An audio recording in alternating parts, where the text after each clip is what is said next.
고린도전서 12장.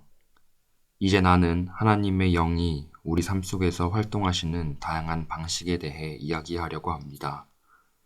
이것은 복잡하고 종종 오해를 받기도 하는 문제지만 나는 여러분이 반드시 제대로 알아두기를 바랍니다. 하나님을 알지 못하던 때에 여러분이 어떠했는지 기억하십니까? 그때 여러분은 가짜 신에게서 또 다른 가짜 신에게로 끌려다녔습니다. 자신이 무엇을 하는지도 모른 채 다른 사람이 하는 대로 그저 따랐을 뿐입니다. 이제부터 내가 말씀드리는 삶은 다릅니다. 하나님께서는 우리가 우리의 지성을 사용해서 할 수 있는 한 제대로 이해하려고 애쓰기를 바라십니다. 예컨대 여러분이 조금만 생각해 보면 하나님의 영이 누군가로 하여금 예수는 저주를 받아라 하고 말하게 하지 않는다는 것을 충분히 알 수 있습니다. 또한 성령이 주시는 통찰력 없이는 아무도 예수는 주님이시다 하고 말할 수 없습니다. 하나님의 다양한 선물은 어디서나 받을 수 있지만 그 선물은 모두 하나님의 영에서 비롯됩니다. 하나님이 맡겨주신 다양한 사역도 어디서나 수행할 수 있지만 그 사역 역시 하나님의 영에서 비롯됩니다. 하나님의 다양한 능력도 어디서나 펼쳐지지만 그 모든 배후에 계신 분은 하나님이십니다. 누구나 할 일을 얻어 하나님이 어떤 분이신지 알릴 수 있습니다. 누구나 그 일에 참여할 수 있고 누구나 유익을 얻을 수 있습니다. 성령께서는 온갖 선물을 온갖 부류의 사람들에게 나눠주십니다. 그 다양성이 놀랍습니다. 지혜로운 권면, 명료한 이해력, 단순한 신뢰, 병자를 고치는 능력, 기적, 선포, 영을 분별하는 능력, 방언 통역. 이 모든 선물의 근원은 같습니다. 한 분이신 하나님의 영이 하나씩 나눠주시는 것들입니다. 누가 언제 무엇을 받게 될지는 그분께서 정하십니다. 다른 데서 더 찾을 것도 없이 여러분 자신의 몸을 보면 이런 성령의 선물들이 어떻게 역사하는지 쉽게 알 수 있을 것입니다. 여러분의 몸은 여러 지체, 팔과 다리, 여러 기관, 수많은 세포로 이루어져 있습니다. 일일이 열거할 수 없을 만큼 많은 지체가 있지만 여러분의 몸은 여전히 하나입니다.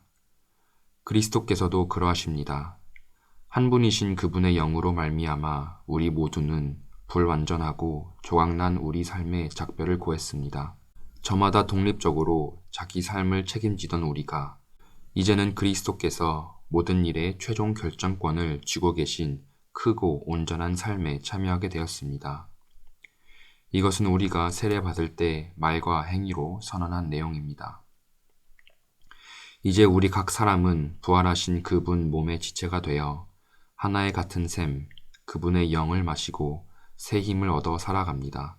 전에 우리가 신원을 확인하기 위해 사용하던 낡은 꼬리표들, 유대인이나 그리스 사람, 종이나 자유인 같은 꼬리표들이 더 이상 쓸모없게 되었습니다. 우리에게는 보다 크고 보다 포괄적인 것이 필요합니다. 이 모든 것이 여러분을 하찮은 존재가 아니라 얼마나 중요한 존재로 만드는지 생각해 보시기 바랍니다. 한 지체가 부풀어 올라 거대한 덩어리가 된다고 해서 몸이 되는 것은 아닙니다. 다르면서도 비슷한 지체들이 가지런히 정돈되어 함께 기능하는 것이 몸입니다. 발이 나는 반지로 치장한 손처럼 아름답지 못하니 이 몸에 속하지 않은 것 같아 하고 말한다면 그것이 말이 되겠습니까? 귀가 나는 맑고 그윽한 눈처럼 아름답지 않으니 머리의 한 자리를 차지할 자격이 없어 하고 말한다면 여러분은 그것을 몸에서 떼어내버리겠습니까? 온 몸이 다 눈이라면 어떻게 듣겠습니까? 온 몸이 다 귀라면 어떻게 냄새를 맡겠습니까? 그러나 하나님께서 그분이 원하시는 곳에 각각의 지체를 세심하게 두셨다는 것을 우리는 압니다. 그러니 여러분이 아무리 중요한 인물이라고 해도 여러분은 스스로 잘난 체 해서는 안 됩니다. 나는 여러분이 그 이유도 생각해 보았으면 합니다. 여러분이 그처럼 중요한 것은 여러분이 몸의 한 지체이기 때문입니다. 눈만 엄청나게 크거나 손만 거인처럼 크다면 그것은 몸이 아니라 괴물일 것입니다. 우리 몸은 여러 지체로 이루어진 한 몸입니다. 우리 몸의 각 지체는 알맞은 크기로 알맞은 자리에 있습니다. 어떤 지체도 자기 혼자서는 중요하지 않습니다. 눈이 손에게 꺼져버려 나는 내가 필요하지 않아 하고 말하거나 머리가 발에게 너는 해고야 내가 할 일은 없어 하고 말하는 것을 상상할 수 있겠습니까? 사실 우리 몸은 정반대의 방식으로 움직입니다. 약한 지체일수록 더 필수적이고 요긴합니다. 예를 들어 우리는 한쪽 눈이 없어도 살 수 있지만 위가 없으면 살 수 없습니다. 여러분과 관계된 여러분 몸의 지체라면 눈에 보이거나 가려져 있거나 강하거나 약하거나 하는 것이 중요하지 않습니다. 여러분은 각각의 지체를 비교하지 않고 오히려 있는 그대로 존귀하고 소중하게 여길 것입니다. 굳이 편을 든다면 강한 지체보다는 약한 지체에 더 관심을 기울일 것입니다. 윤기나는 머리카락과 튼튼한 위장 중에서 하나를 택하라면 여러분은 튼튼한 위장을 택하지 않겠습니까? 하나님께서 우리 몸을 설계하신 방식이야말로 우리가 교회를 이루어 함께 살아가는 삶을 이해하는 데 적합한 모형입니다. 우리가 언급한 지체이든 그렇지 않은 지체이든 눈에 보이는 지체이든 그렇지 않은 지체이든 간에 각각의 지체는 저마다 다른 지체를 의지합니다. 한 지체가 아프면 다른 모든 지체도 그 지체의 아픔과 치료에 동참합니다. 한 지체가 잘 되면 다른 모든 지체도 그 지체의 풍성함을 누립니다. 여러분은 그리스도의 몸입니다. 그것이 여러분의 참 모습입니다. 여러분은 이것을 잊어서는 안 됩니다. 여러분 자신을 그 몸의 지체로 인정할 때에야 비로소 여러분이 지체인 것이 의미가 있습니다. 하나님께서 그분의 몸이신 교회 안에 세우신 여러 지체 가운데 여러분이 잘 아는 지체는 다음과 같습니다. 사도, 예언자, 교사, 기적을 행하는 사람, 병을 고치는 사람, 도와주는 사람, 조직하는 사람, 방언으로 기도하는 사람. 이제 그리스도의 교회가 온전한 하나의 몸이라는 것이 분명하지 않습니까? 한 지체만 비정상적으로 커진 것은 그리스도의 교회가 아닙니다. 사도만 있는 교회, 예언자만 있는 교회, 기적을 행하는 사람만 있는 교회, 병 고치는 사람만 있는 교회, 방언으로 기도하는 사람만 있는 교회, 방언을 통역하는 사람만 있는 교회. 그런 교회는 그리스도의 교회가 아닙니다.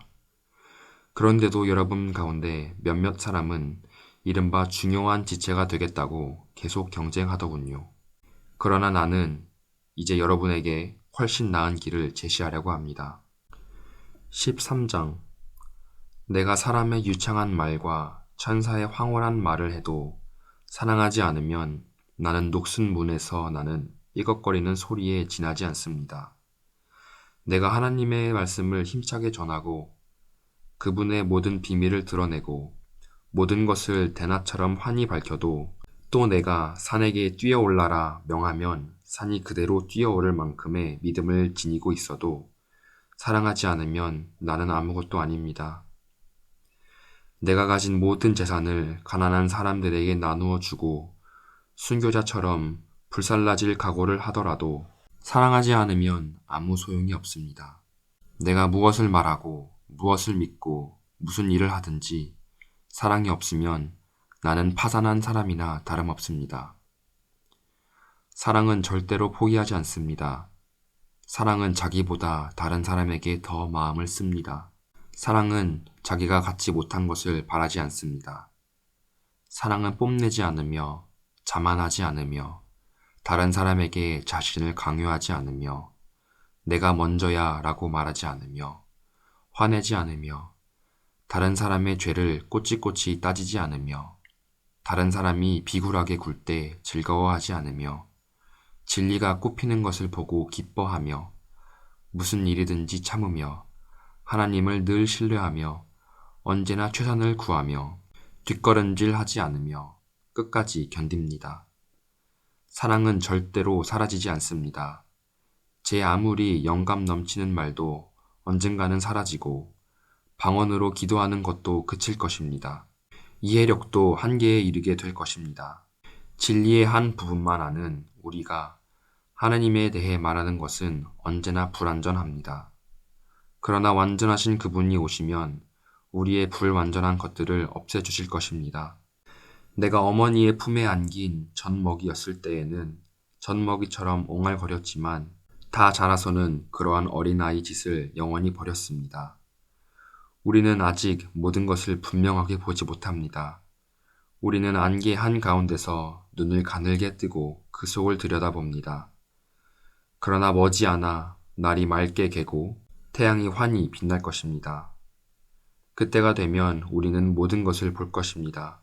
하나님께서 우리를 보시는 것과 같이 모든 것을 또렷하게 보고 하나님께서 우리를 아시는 것과 같이 그분을 직접 알게 될 것입니다. 그러나 그 완전함에 이르기까지 우리는 다음 세 가지를 행함으로 완성을 향해 나아가야 합니다. 하나님을 꾸준히 신뢰하십시오. 흔들림 없이 소망하십시오. 아낌없이 사랑하십시오. 이 세 가지 가운데 으뜸은 사랑입니다. 아멘.